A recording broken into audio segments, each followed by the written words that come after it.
So one of your friends or a relative is saying you should try CBD oil to help with your pain. Sure. What's the deal? Here's a gummy.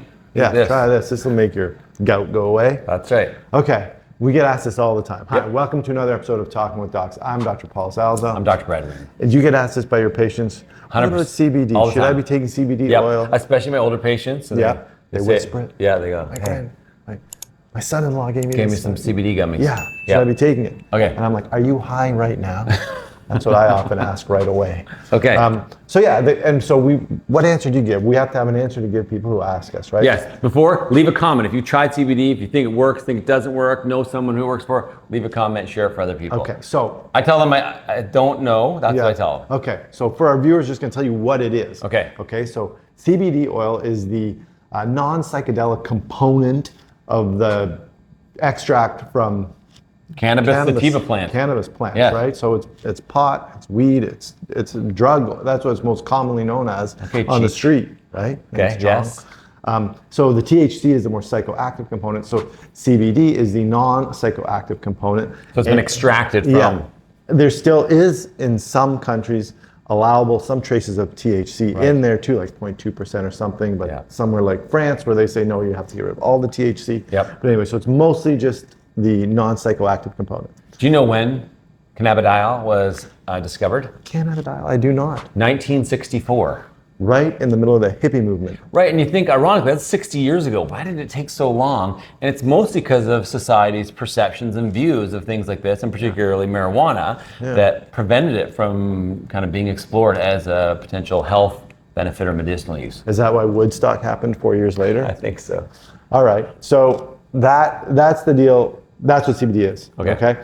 And so then now it's been put into preparations, pills, topicals, and things like that have been touted to be beneficial for pain control, and as you were telling me earlier, also anxiety, depression, and things like that.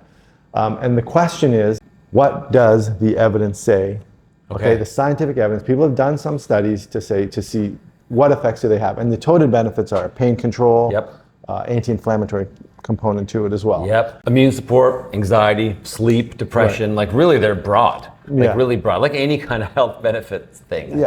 So when my patients ask me, this is what I tell them. There is no definitive randomized control double-blind placebo study that says in humans, it says yes, this is beneficial in pain control.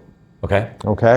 So I'll say no. So often I'll say, there's some evidence, there's some preclinical evidence, so some animal studies that show it can reduce inflammatory markers. CRP so it could and be, things like that. Could be some anti-inflammatory to it. Okay. But in clinical studies, there's no good rigorous study that shows that. If you look at all the studies out there, roughly half the studies will say, yeah, there may be a benefit here. Okay.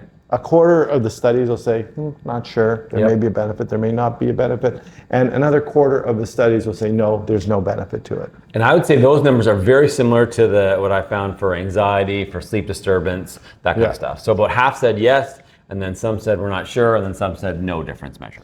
Okay, so when we have a situation like that, what I often tell people is, hey, you can try it and see if it works for you. Let me know if it does work for you, but be prepared for the fact that it might not work for you. Right. Okay, it's not the be all, end all. Are there a lot of side effects to it?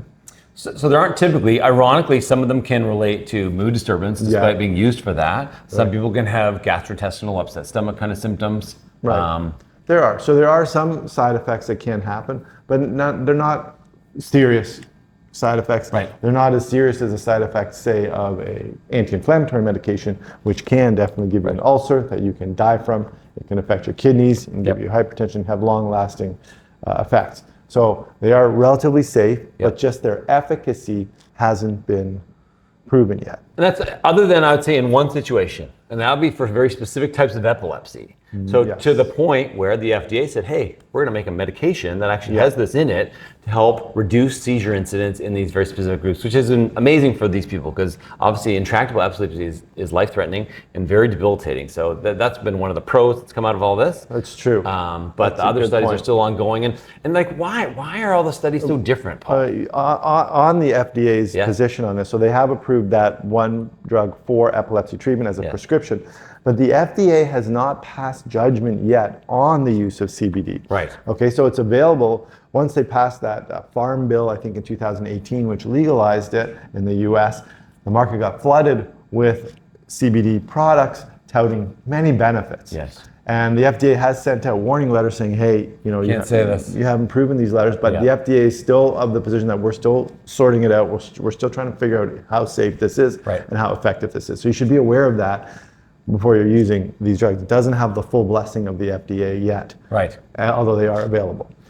Sorry, what was your question? Just the tricky part about the research. Like, why is it hard to prove that it does something? Because it's not so well regulated.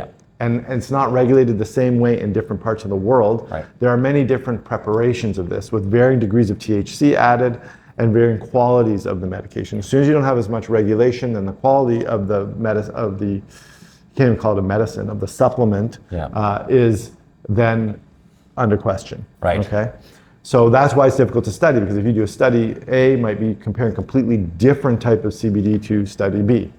And what's interesting is there's definitely some real science here, because the receptors, they've done studies of like, where does it actually work? So there are three probably main ones: the CB1, CB2, and the 5-HT, or the serotonin receptors. Where they act. So what's the CB1 receptor? CB1 receptors, they live in the central nervous system. Okay. And definitely the CBD interacts with those. So then you're probably saying, well, what's the point? I've used it in a cream before. How's that going to help me if it's all in the central nervous system?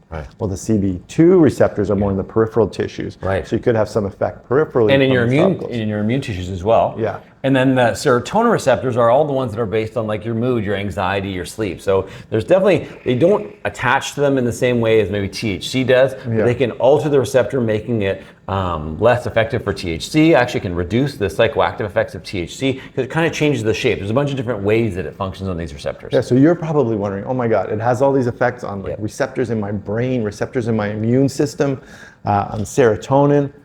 Why is this thing not called a medicine? It's not a medicine.